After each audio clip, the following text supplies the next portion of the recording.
Welcome to active contracts Tamil. So என்னோட name Krishnamurthy. நான் SEBI register advisor கிடையாது.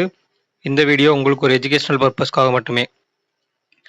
ஸோ நேற்றுக்கு நம்ம 23,500 புட் ஆப்ஷன், 23,700 கால் ஆப்ஷன் கொடுத்துருந்தோம். ரெண்டாவது நம்ம ஒரு சிம்பிள் லாஜிக் ஒன்று சொல்லியிருந்தோம்.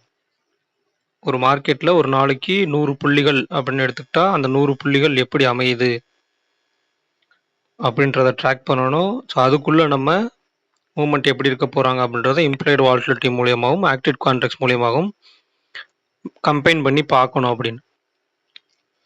அப்போ இந்த இடத்துல 23,656 ஓப்பன் ஆகி 683 வச்ச மார்க்கெட் அகெயின் உங்களுக்கு அங்கேயே ஒரு ஹை டு லோ 100 பாயிண்ட் கொடுத்துட்டாங்க. ஃபஸ்ட்டு விஷயம். ஸோ அப்போ காலையில் 5 மினிட்ஸ்லேயே உங்களுக்கு அந்த ஹை டு லோ கொடுத்துட்டாங்க அப்படின்னா அதுக்கப்புறம் அதுக்குள்ளே இருந்திருக்கணும்.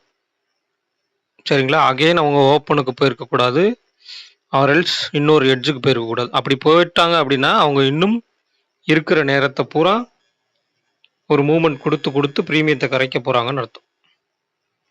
அப்போ நம்மளுக்கு காலையிலே முடிவாயிடுச்சு. இந்த இடத்துல ஹை டு லோ வச்சதுக்கப்புறம் இங்கே நடந்த சைட்வேஸில் ஒன்று ஓப்பனுக்கு வரணும், இல்லை எஸ்டர்டே லோவுக்கு வரணும். ஓப்பனுக்கு மேலே நம்மளுக்கு ஸ்ட்ராங்கிள், அதாவது நம்ம எடுத்த எட்ஜுடைய ஒரு பகுதி இருக்குது.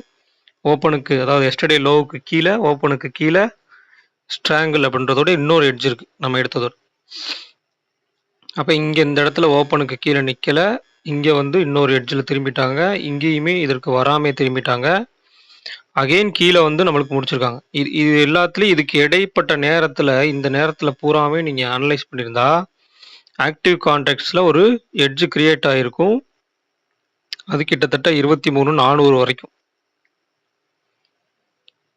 ஃபஸ்ட்டு ஸ்டார்டிங்கில். ஆனால் இந்த 23,600 அதனுடைய ஸ்ட்ராடில் அப்படியே ஸ்டாண்டர்டாக தான் இருந்தாங்க. இங்கே ஹை போகும்போது மாறலை, இந்த இடத்துல இப்போ ஈவினிங் வச்ச லோ போகும்போது கூட மாறலை. அதை நீங்கள் பார்த்தீங்கன்னா தெரிஞ்சிடும். இப்போ வரைக்கும் அவங்க ஸ்ட்ராடில்லே தான் இருக்காங்க.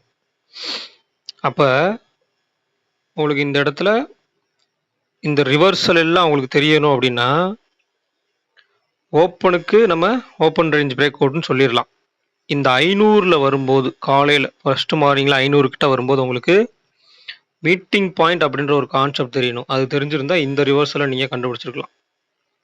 அதே மாதிரி இங்கே போயிட்டு அகெயின் கீழே மார்க்கெட் வரும்போது உங்களுக்கு ஆப்ஷன் ப்ரீமியத்தில் ஒரு சப்போர்ட் அண்ட் ரெசிஸ்டன்ஸ் இருக்குது. அதாவது ஒரு ஆப்ஷன் ப்ரீமியம் இவ்வளவு தூரம் போகும், இதை தாண்டி போனால்தான் market one side. So option premium இந்த லெவலுக்கு மேலே நிற்கலை அப்படின்னா மறுபடியும் கீழே சைட் வைஸில் தான் வரப்போகிறாங்க அப்படின்றது. ஸோ இது தெரிஞ்சிருந்தா நீங்கள் இந்த ரிவர்ஸில் கண்டுபிடிச்சிருக்கலாம். அதே மாதிரி ஆக்டிவ் கான்ட்ராக்ட்ஸையும் ஆப்ஷன் ப்ரீமியத்தோட இந்த நான் சொன்ன இந்த கால்குலேஷன் இருக்கு இல்லையா, ஒரு லெவலுக்கு மேலே போனால் தான் மார்க்கெட் மேலே போகும், கால் ஆப்ஷன் மேலே போனால் மேலே போகும், அது புட் ஆப்ஷன் ஒரு லெவலுக்கு மேலே போனால் தான் மார்க்கெட் கீழே வரும். அந்த ப்ரீமியம் கால்குலேஷன் தெரிஞ்சால் தான் இந்த ரிவர்ஸில் உங்களால் கண்டுபிடிக்க முடியும். அப்போ இது எல்லாத்துக்குமே உங்களுக்கு ஒரு டேட்டா தேவைப்படுது. அந்த டேட்டா எல்லாமே ஃப்ரீயாகவே கிடைக்குது என்எஸ்சியில். ஒன்று அதை நீங்கள் தனியாக அனலைஸ் பண்ண கற்றுக்கணும், கொஞ்சம் கொஞ்சமாக அனலைஸ் பண்ணி கற்றுக்கணும், ஆர்எல்ஸ் நம்மக்கிட்ட கற்றுக்கணும். இதை தாண்டி நிறையா பக்கம் சொல்லி கொடுக்குறாங்க, உங்களுக்கு கம்ஃபர்டபுளாக இருந்தால் அங்கேயும் கற்றுக்கலாம், ஒன்றும் பிரச்சனை இல்லை. அப்போ இந்த ஆக்டிவ் கான்ட்ராக்ட்ஸ்ன்ற ஒரு இலவசமாக கிடைக்கிற ஒரு டேட்டாக்குள்ளேயே எல்லாம் இருக்குது. அதை விட்டுட்டு நம்ம போய் பெய்டு டேட்டா வாங்கணும், இல்லை ஒரு பெய்டு இண்டிகேட்டர் வாங்கணுன்ற எந்த ஒரு அவசியமும் இல்லை. அப்போ இன்றைக்கி மார்க்கெட்டுக்கு வரும். இன்றைக்கி ஓவரால் நம்மளுக்கு 23,500 23,700 ஒரு ரேஞ்சுக்கு ரெண்டுத்துக்குமே நியர்பை போயிட்டாங்க. ஆனால் இன்னும் 700 மேலே போயிட்டு கீழே வரல, ரொம்ப புரிஞ்சுக்கணும் அதை நீங்கள். அதே மாதிரி காலையில் ஒரு மல்டிபிள்ஸ் 23,400 வரைக்கும் இருந்தாங்க, அங்கேயும் வரலை. ஸோ அப்போ திங்கட்கிழமை மார்க்கெட் எப்படி வேணாலும் மொமெண்டம் இருக்கலாம், ஆனால் ஓப்பன் ஆகிற இடத்துக்கு நியர்பை தான் இருக்காங்க. ஏன்னா இந்த ஃப்ளாட் ஓப்பனிங் அப்படின்ற மாதிரி தான் இருக்கும் இதற்குள்ள. இது வந்து நம்மளுடைய ஜஸ்ட் அனாலிசிஸ், எஜுகேஷன் பர்பஸ் பார்த்துங்க. அப்போ எந்த இடத்துல ஓப்பன் ஆனால் இங்கே எஸ்டர்டே ஹை, அதாவது திங்கக்கிழமைக்கு இது வந்து எஸ்டர்டே லோ, இது வந்து எஸ்டர்டே ஹை. ஸோ இந்த ரெண்டு லெவலையுமே வந்து கடக்கும்போது இம்ப்ளைடு வாலட்டிலிட்டியோட சப்போர்ட் இல்லாமல் மார்க்கெட் ஃபர்தராக மொமெண்டம் ஆகாது அப்படின்றத தெரிஞ்சுக்கணும். அதேமாரி ஆக்டிவ் கான்ட்ராக்ட்ஸ்லேயே நம்மளுக்கு ஒரு ரேஞ்ச் பில்ட் ஆகிருக்கு, அந்த ரேஞ்சையுமே உங்களுக்கு தெரிஞ்சுக்கணும். ஸோ அந்த ரேஞ்ச் என்னன்னு கேட்டிங்கன்னா 23,500 டு 24,000. அப்போ 23,500 24,000 இதுக்கு இடைப்பட்ட மிட் பாயிண்ட் வந்து உங்களுக்கு 23,750. ஓகேங்களா? அப்போ 500 புட் ஆப்ஷன் 600 கால் ஆப்ஷன் அதுக்கு 23,550 அங்கே தான் உங்களுக்கு இங்கே க்ளோஸ் வச்சுருக்காங்க. அடுத்து 23,600 ஸ்ட்ராடல், அது ஒன்று. அடுத்து இதனுடைய நீங்கள் ஒப்பிட்டு பார்க்கணும். 23,500 + 700னா அந்த 600 ஸ்ட்ராடல் வந்துடும். 23,500 + 800னா உங்களுக்கு 23,650 வந்துடும். அப்போ 550, 600, 650, 750 இந்த எல்லா இடத்தையும் தாண்டினால் 750லாம் போன வீக் நடந்த மாதிரி தான். அந்த 750, 800 அப்படின்ற லெவலை தாண்டினா தான் உங்களுக்கு 24,000 தாண்டி சஸ்டெயின் ஆனால் தான் 24,000ன்ற ஒரு லெவல் போக முடியும்.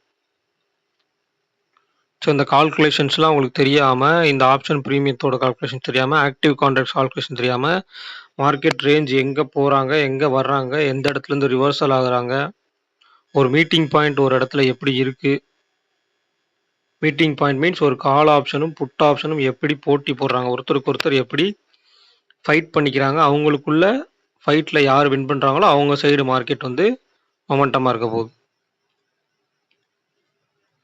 ஸோ இதெல்லாம் வந்து உங்களுக்கு அனலைஸ் பண்ண தெரிஞ்சுக்கணும். அனலைஸ் பண்ண தெரிஞ்சுக்கிட்டால் மட்டுமே உங்களுக்கு இந்த மார்க்கெட்டோட சைக்காலஜி புரியும். நம்மளுக்கு ஒரு சைக்காலஜி ஸ்ட்ராங்காக இருக்கலாம், மார்க்கெட்டுக்கு ஒரு சைக்காலஜி இருக்குது. நம்ம எல்லா வீடியோலையும் சொல்கிறது அதுதான். ஸோ உங்களுக்கு 2 எட்ஜ் இருக்குன்னா 2 எட்ஜ் தெரியணும். உதாரணத்துக்கு ஒரு ஒரு ஒரு பந்தை வந்து ஒரு நூலில் கட்டி விட்றாங்க அப்படின்னா 2 சைடு நமக்கு தடுப்பு இருக்குன்னா இதுக்குள்ளே ஆடிட்டு இருக்கும்போது நீங்கள் போய் மாட்டிக்கிட்டீங்க அப்படின்னா அங்கே தான் உங்களுக்கு ஸ்டாப் லாஸ் அடிக்கிறது. அப்போ வேகமாக போய் ஏதோ ஒரு எட்ஜில் பட்டு திரும்பும்போது வேகம் இன்னும் அதிகரிக்கும். அப்போ நம்ம ஏதோ ஒரு எட்ஜில் போய் சின்ன ஸ்டாப் லாஸோட வெளியில் வந்தோம்னா ஒரு என்ட்ரி கிடைக்கும், ஒரு எக்ஸிட் கிடைக்கும். மேக்ஸிமம் நம்மளுடைய ஸ்டாப் லாஸை வந்து ஹண்ட் பண்ணுறது தவிர்க்கப்படும். அப்போ ஒரு ரேஞ்சு ஃபிக்ஸ் பண்ணியிருக்காங்க, அதுக்கு நடுவில் ஒரு பந்தை கட்டி விட்டு தொங்க விட்ட மாதிரி ஒரு மார்க்கெட்டை தொங்க விட்டு ஆட விட்றாங்கன்னா நம்ம இடைப்பட்ட இடத்துல போகக்கூடாது, ஒரு எட்ஜில் தான் போகணும். அப்போ ஒரு சில டேட்டாவை நீங்கள் அனலைஸ் பண்ணீங்கன்னா அந்த டேட்டாவோட அனலைசிஸை எடுத்து வச்சுக்கிட்டு அது எட்ஜில் எப்படி ரியாக்ட் ஆகுறாங்கன்னு தான் பார்க்கணும். அதை விட்டுட்டு 23,600 ஸ்ட்ராடல் கொடுத்துருக்காங்கன்னா 23,600ல் மார்க்கெட் நிற்கும் போது நீங்கள் 23,600 கால் அண்ட் புட்டோட மீட்டிங் பாயிண்ட்டை பார்த்தீங்கன்னா அவங்க 23,600லே கால் மேலே போகும், புட்டு கீழே வரும், மறுபடியும் புட்டு மேலே போகும், மறுபடியும் கால் கீழே போகும். இதுக்குள்ளே நீங்கள் என்ட்ரி அண்ட் எக்ஸிட் எடுத்துட்டீங்கன்னா உங்களுக்கு ஸ்டாப் லாஸ் தான் அடிக்கும். அப்போ ஏதோ ஒரு எட்ஜுக்கு மார்க்கெட் போகிறதுக்கு அலோவ் பண்ணணும். அது பொறுமையாகவோ இல்லை வேகமாகவோ போய் முடியட்டும். போய் முடிஞ்சு அங்கேருந்து என்ன டிசைட் பண்ணிட்டு திரும்புகிறாங்களோ அப்போ நம்ம என்ட்ரி எடுத்துக்கலாம். அதுதான் ஒரு சாமர்த்தியமாக இருக்கும். அப்போ இன்னைக்கு நம்மளுக்கு க்ளோசிங்கில் கொடுத்துருக்குது 23,600 கால் அண்ட் புட் அப்படின்னு வச்சுக்கலாம். அப்போ 23,600 கால் அதனுடைய க்ளோஸ் 135 அப்படின்னு எடுத்துக்கிட்டா 23,735. அப்போ நம்ம 750ன்னு சொன்ன லெவல் இங்கே வந்துருச்சு. அதே மாதிரி 23,600 புட் ஆப்ஷனுடைய க்ளோஸ் 166. நேற்றுக்கு நம்ம ஒரு கால்குலேஷன் போட்டிருந்தோம், அதே கால்குலேஷன் தான் 23,434. அப்போ இன்னைக்கு லோவுக்கு நியர்பை அவங்க வந்துட்டாங்க.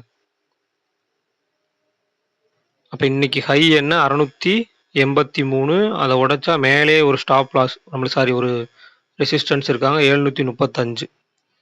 அதே மாதிரி இன்னைக்கு லோவை கட் பண்ணி கீழே போனால் நம்மளுக்கு 434ன்ற ஒரு சப்போர்ட் இருக்கு. அப்போ இந்த லெவல்லாம் நீ அனலைஸ் பண்ண தெரிஞ்சுக்கணும். இதுக்குள்ள லெவல்ஸ் எடுத்து இதுக்குள்ள எப்படி ரியாக்ட் ஆகுறாங்க, இம்ப்ளைட் வாலட்டிலிட்டி எப்படி ரியாக்ட் ஆகுது, இதெல்லாமே நீங்கள் பார்த்துக்க கற்றுக்கணும். அடுத்து அதே மாதிரி நம்மளுக்கு பேங்க் நிஃப்டி 50,300 டு 50,500 இதுக்குள்ளே இருக்கிற வரைக்கும் நம்ம ஒரு சைட்வேஸ் சொல்லியிருந்தோம். ஸோ அந்த ரேஞ்சை வந்து இன்னைக்கு கட் பண்ணியிருக்காங்க. மேலே ஓப்பன் ஆனாலும் ஓப்பன் ஆனோடனே கீழே வந்துட்டு